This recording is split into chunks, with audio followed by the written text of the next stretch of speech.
Haleluya, Yesu nashimwe cyane bene data. Imana ishimwe ku bwanyu munkurikira. Simbifata nk'ibisanzwe n'ukuri Imana ijye ibibahera umugisha. Ikiruta byose njya mbasabira kugira ngo Imana irushirizeho kubaha gusobanukirwa ijambo ryayo. Munyemere dusenge Imana hanyuma dutangire kuganira ku ijambo ry'uyu munsi. Uwiteka Mana yaremye ijuru n'isi, twongeye guca bugufi imbere yawe kano kanya. Mana ikomeye, Mana nyir'ububasha, Imana izi byose, tangiro kandi n'iherezo rya byose. Ndagushimiye ora wa Isiraheli kubw'uyu mwanya. Ngwino udufashe utuyobore muri uyu mwanya dufite, ni mu izina rya Yesu tubisabye kandi dushima twizeye. Amen. Ahangaha kubera ubukonje bwinshi harasa nkaho hari akantu kenda kumera nk'akavura, murabyihanganira uko yenda amashusho ashobora kuza kugaragara nabi simbizi, ariko Imana idufashe kugira ngo dusoze. Tujye rero gusoma mu byahishuwe ibice 13, turasoma ku murongo wa mbere. Ijambo ry'Imana riravuze ngo, ngihagarara ku musenyi wo ku nyanja, ngiye kubona mbona inyamaswa iva mu nyanja ifite amahembe 10 n'imitwe 7. Ku mahembe yayo hariho ibisingo 10, no ku mitwe yayo hariho amazina yo gutuka Imana. Uyu munsi ndifuza yuko amaso yacu atumbira ku kureba ahantu iyi nyamaswa yari irimo guturuka. Baratubwiye ngo Yohana aravuze ati ngo agihagarara ku musenyi wo ku nyanja, ngo yagiye kubona ngo abona inyamaswa ngo ifite amahembe 10 kandi ifite imitwe 7. Ngo iyo nyamaswa ngo iva mu nyanja. Yesu nashimwe cyane. Ndifuza yuko amaso yacu, ubwenge bwacu bitumbira ku kureba ahantu iyi nyamaswa yari irimo guturuka. Iyi nyamaswa ngo yarimo kuva mu nyanja. Ese iyi nyanja ni iki?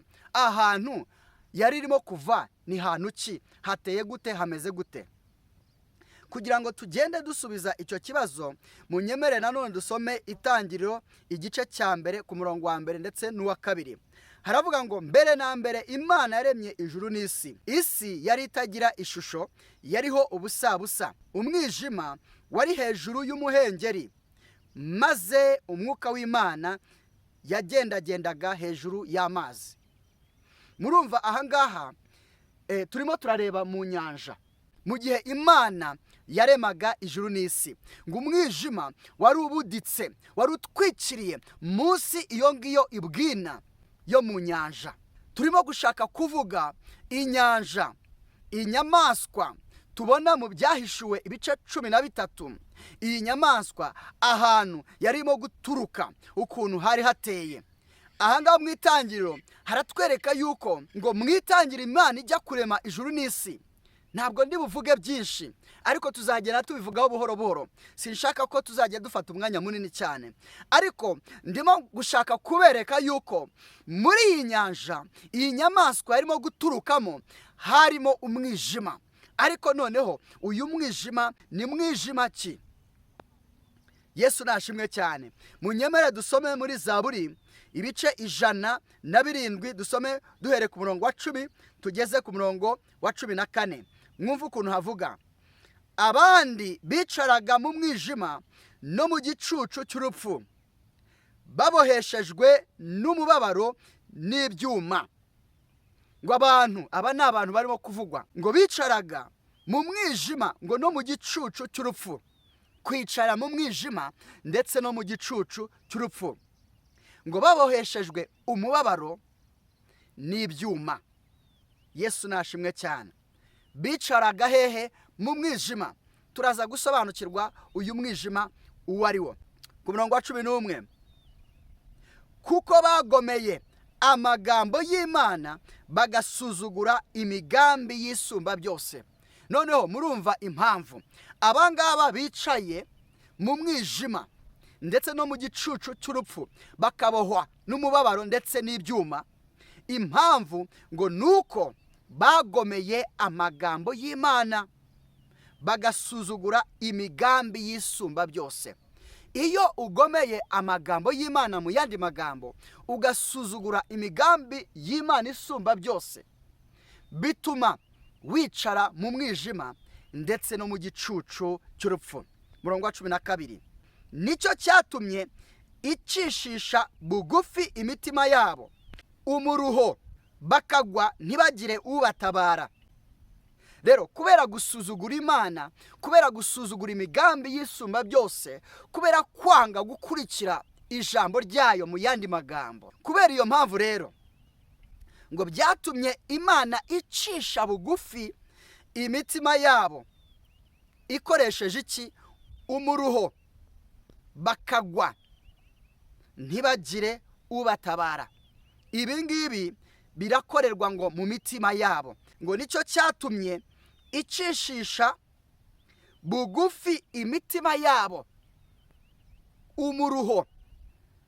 Imana yakoresheje umuruho mu mitima yabo kugira ngo ibacishe bugufi, ngo bakagwa hehe? Bakagwira mu mitima yabo, ntibagire ubatabara. Uyu muruho ni umuruho uri mu mitima, kubera banze gukurikira Imana, kubera basuzuguye imigambi y'Imana, byatumye bicara mu mwijima ndetse no mu gicucu cy'urupfu. Ngo hanyuma ngo kugira ngo Imana ahari ibone yuko bakwemera guca bugufi, bakayemerera, bakayikurikira, bagakurikira imigambi yayo, kugira ngo ibakize, ibatera umuruho, ariko mu mitima, noneho no mu mitima baragwa. Yesu nashimwe cyane. Ku murongo wa 13, ngo maze batakira Uwiteka bari mu makuba, abakiza imibabaro yabo. Amakuba abafatika, ibibazo abantu ducamo bikomeye, aba ari amakuba. Urugero, ntabwo nshaka kujyayo cyane, ariko ubwoko bw'Imana, Abanyesirayeli, Imana yarabatoranyije kugira ngo babere amahanga yose urugero. Rero igihe cyose bajyaga bagomera Imana, bakava mu mugambi w'Imana, bakajya mu gusenga ibigirwamana, bakareka gukurikira amagambo y'Imana, Imana yabatezaga abanzi babo, bakabatera, bakabashyira mu mubabaro, bakabakoresha uburetwa. Ubwo buretwa nibwo bwatumaga bagira imibabaro ikomeye mu mitima yabo, bigatuma Imana ibacisha bugufi mu mitima yabo, ngo ahari ngo barebe ibyo bagiyemo ko bitandukanye n'ibyo Imana yabategetse, kandi yenda basobanukirwe yuko ikirimo gutuma baca muri uwo mubabaro n'ako gahinda n'ibyo biza cyangwa se bibazo, ni ukubera kugomera Imana. Yenda ahari bitume baca bugufi, basaba Imana imbabazi. Ngo maze batakira Imana, hanyuma ngo Imana nayo ngo kuko bayitakiye, ngo bituma ibakiza imibabaro yabo. Ya mibabaro ya hehe? Ya mibabaro yo mu mitima. Ariko Imana ibyo ibikora inabakiza ya makuba abanzi babo babashyizemo cyangwa se babashyiramo. Ku murongo wa 14, abakura mu mwijima no mu gicucu cy'urupfu, aca iminyururu yabo. Muribuka aho twatangiriye dusoma, murongo wa 10 wavugaga ngo abandi bicaraga mu mwijima no mu gicucu cy'urupfu, baboheshejwe umubabaro n'ibyuma. Noneho mwumva umurongo wa 14, abakura mu mwijima.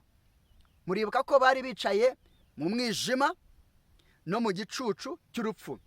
Noneho mwumve, abakura mu mwijima no mu gicucu cy'urupfu, aca iminyururu yabo. Muribuka yuko bari bicaye mu gicucu cy'urupfu ndetse no mu mwijima, ngo kandi baboheshejwe imibabaro ndetse n'ibyuma. Hanyuma ngo kubera gutakira Imana, ngo Imana ibakura mu mwijima ndetse no mu gicucu cy'urupfu, ndetse ibabohora cyangwa se ica iminyururu yabo, bya byuma byari bibaboshye ndetse n'imibabaro. Yesu nashimwe cyane. Aba ni abantu bashaka gukizwa, aba ni abantu bashaka guhindukira, aba ni abantu bashaka kwihana, kurwanya Imana, kwihana kudakurikira imigambi y'Imana. Kubera rero gushaka gukurikira umurongo w'Imana, kubera bagize kumenya yuko igituma baca mu makuba, igituma bafite umubabaro mu mitima yabo, ni ukubera iki? Ni ukubera yuko bagomeye Imana. Rero kubera iyo mpamvu bakemera guca bugufi, bagasaba Imana imbabazi. Rero Imana nayo ikabakura muri uwo mwijima no mu gicucu cy'urupfu. Ariko ndagira ngo noneho turebe icyo Imana ikoresha kugira ngo ibakure mu mwijima ndetse no mu gicucu cy'urupfu. Turasoma muri Luka igice cya mbere, dusome duhere ku murongo wa 78 ndetse n'umurongo wa 79. Mwumva ukuntu havuga: kubw'umutima w'imbabazi w'Imana yacu niwo. Niki? Niwo.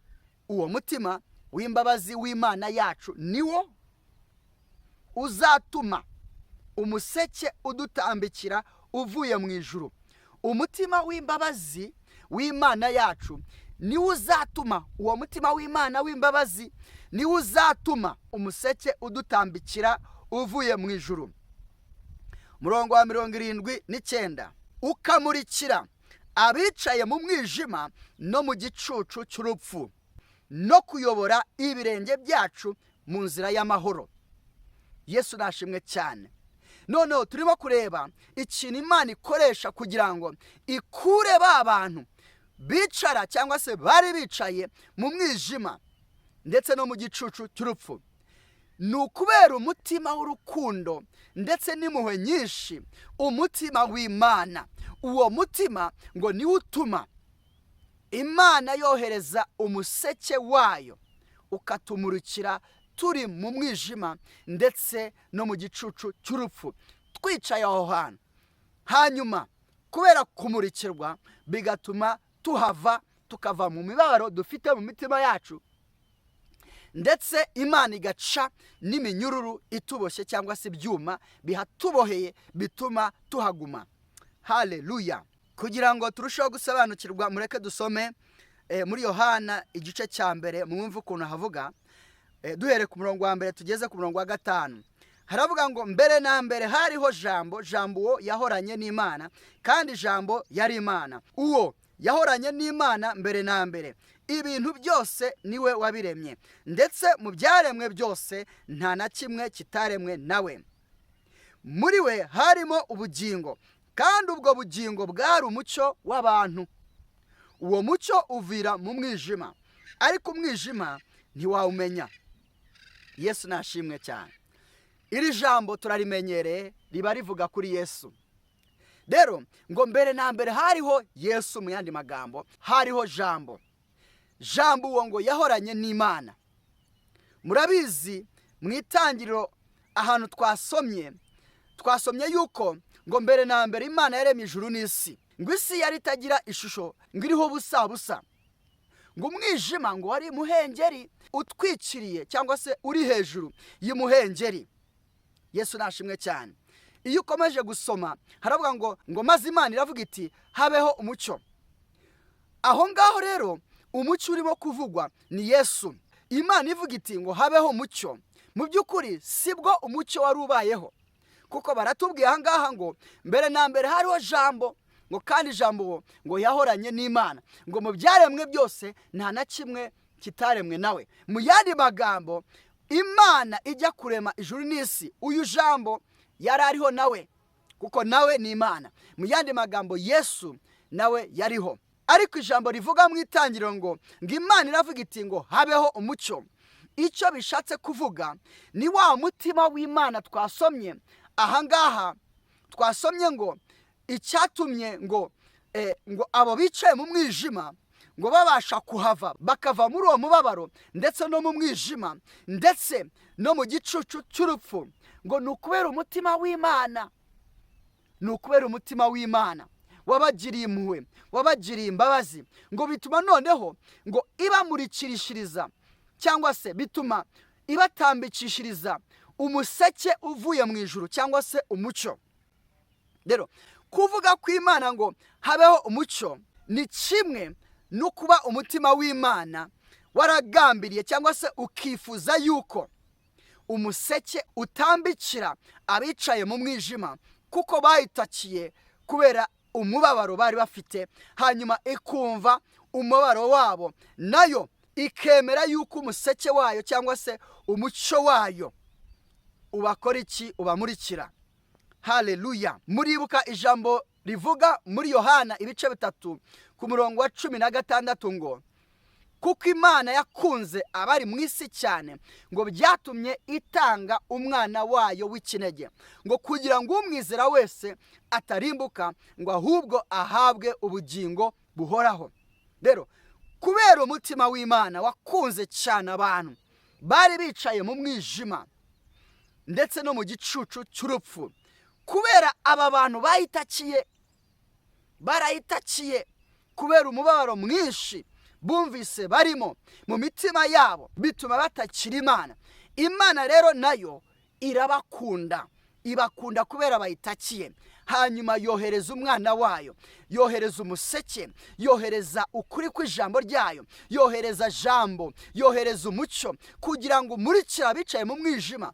Bene data, icyo nshaka kuvuga, umwijima ni ukutamenya, umwijima ni ya migambi abantu tujya tugira kugira ngo turwanye ukuri kw'ijambo ry'Imana. Umwijima ni bya bitekerezo byose, umwijima ni ukwicara mu byaha. Bene data, iyo rero wicaye mu byaha uba wicaye no mu gicucu cy'urupfu. Mu yandi magambo, kubera yuko ukiriho mu isi ucyambaye umubiri, niyo mpamvu urupfu ruba atari urupfu nyarwo uba wicayemo, ahubwo uba wicaye mu gicucu cyarwo. Igicucu cyarwo bivuze iki? Bivuze yuko mu gihe noneho uzava kuri iyi si ukiri muri ubwo buzima, utemeye yuko umuseke ugutambikira cyangwa se ukumurikira. Kwemera ni iki? Yuko umuseke ukumurikira. Kwemera ni ugutakira Imana. Iyo utakiye Imana biba bivuze yuko wemereye Imana yuko ikumurikirishiriza umucyo wayo, biba bivuze yuko wemeye Yesu nk'umwami n'umukiza w'ubugingo bwawe. Rero iyo utemeye icyo, biba bivuze yuko urimo kurwanya Imana. Rero iyo urwanyije Imana uba wicaye mu gicucu cy'urupfu. Ni igicucu cy'urupfu kubera iki? Kuko imbabazi z'Imana ziracyakuriho, uracyahabwa igihe cyo kuba wakwihana. Ariko iyo wambuwe umubiri, iyo upfuye mu buryo bw'umubiri, cya gicucu cy'urupfu noneho ntabwo kiba kikiri igicucu, ahubwo noneho uba wicaye mu rupfu, urupfu nyarwo rwo mu buryo bwo mu mwuka, urupfu rw'iteka, urupfu rwa kabiri. Mu yandi magambo niko Bibiliya irwita, rwa rupfu rubi cyane kuko bari urupfu rw'iteka. Rero mureke tubihuze n'ibyo twasomye mu Byahishuwe ibice 13, ahantu inyamaswa yaturutse. Bene data, Yohana yavuze ngo agihagarara ku musenyi wo ku nyanja, ngo yagiye kubona, ngo abona inyamaswa ngo iva mu nyanja, ngo iyo nyamaswa ngo yari ifite imitwe 7, ngo ndetse ifite n'amahembe 10. Ibyo tuzabivugaho ikindi gihe, ariko nashakaga yuko twibanda ku kureba ahantu inyamaswa yari irimo guturuka. Twasomye nanone mu itangiriro aho twabonye inyanja, uburyo Imana ijya kurema ijuru n'isi ukuntu byari bimeze. Twabonye yuko umwijima ngo wari ubundikiye cyangwa se utwikiriye ngo imuhengeri ho mu nyanja. Yesu nashimwe cyane. Tubona nanone abantu ngo bicaye mu mwijima.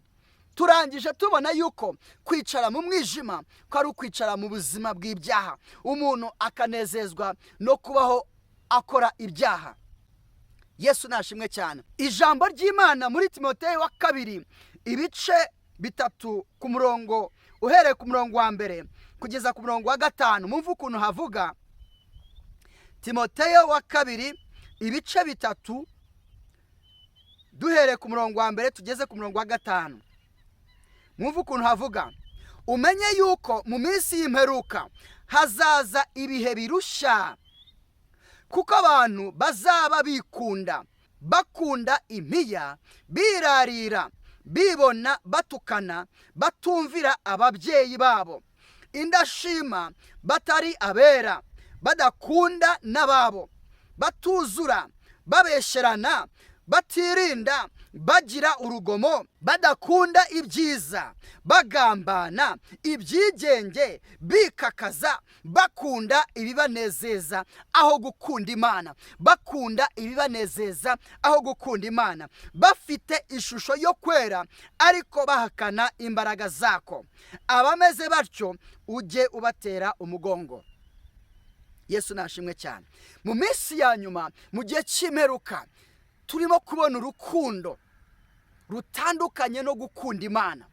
Hari abantu, mu yandi magambo bene data, mu minsi y'imperuka, mu minsi ya nyuma, ari nayo minsi turimo, uko iminsi igenda, uko igihe kigenda gishira, niko tugenda tubona ibice bibiri by'abantu batandukanye. Ijambo ry'Imana nanone riravuga mu Byahishuwe ibice 22 ku murongo wa 11, reka tuhashake mwumva ukuntu havuga.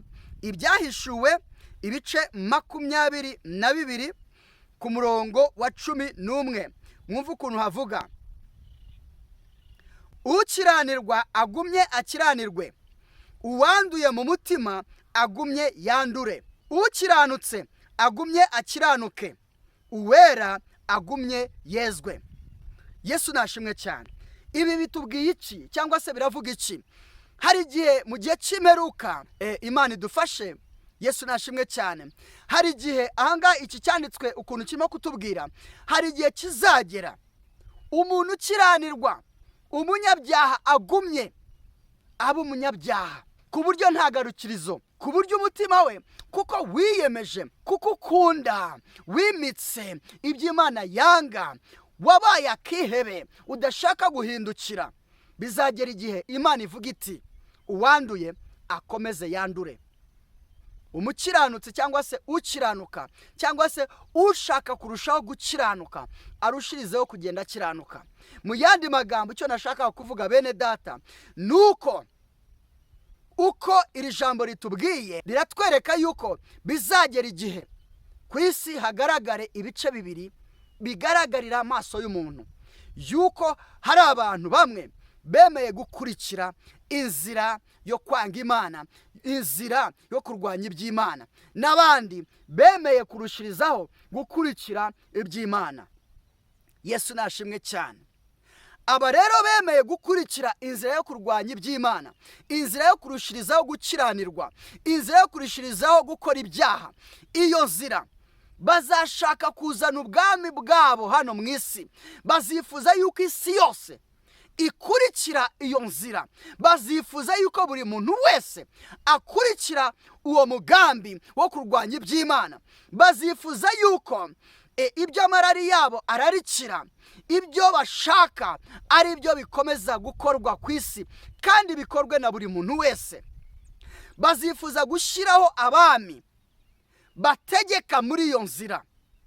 Niyo ya nyamaswa bene data yavuye hariya ahantu hameze kuriya, yavuye muri iyo nyanja, ariko iyo nyanja ifite umwijima.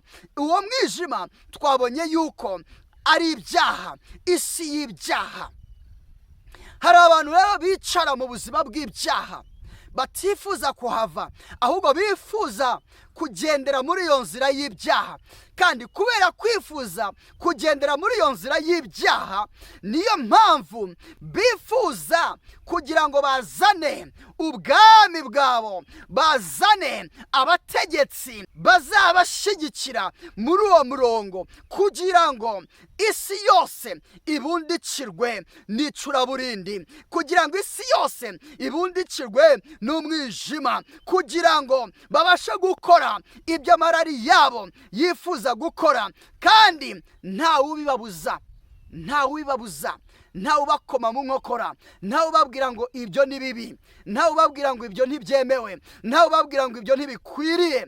Niyo mpamvu bene data hazaza ikimenyetso, kugira ngo umuntu wese ahatirwe kugishyirwaho, kugira ngo buri muntu wese akurikire cyangwa se aramye iyo nyamaswa ndetse na cya kiyoka cyaha iyo nyamaswa ubutware, cyaha iyo nyamaswa ububasha. Tuzakomeza kugenda tubiganiraho, kandi Imana yo mu ijuru izarushirizaho kugenda idufasha gusobanukirwa. Ariko icyo kimenyetso bene data, nakifuza yuko mwakongera kujya gukurikira inyigisho twakivuzeho, inyigisho ebyiri twavuze kuri icyo kimenyetso ndetse n'umubare 666, kugira ngo murushirizeho kugenda musobanukirwa, kuko igihe cyabyo bene data kirageze. Kandi kuko kigeze, biradukwiriye yuko dusobanukirwa ukuri kw'ijambo ry'Imana, bityo tumenye uko dukwiriye kuzifata icyo gihe, kuko kiratwegereje bene data.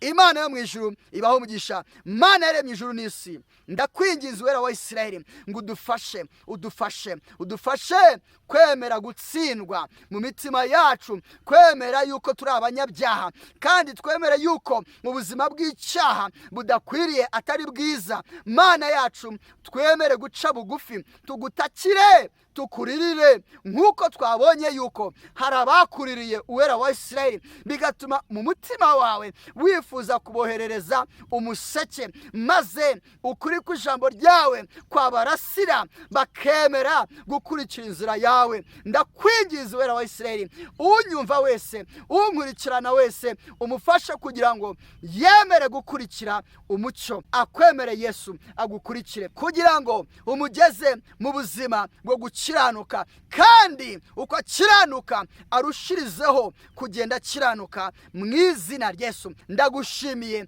ko wumvise gusenga kwanjye, ni mu izina rya Yesu mbisabye kandi nshima nizeye. Ubwoko bw'Imana buvuge ngo amen.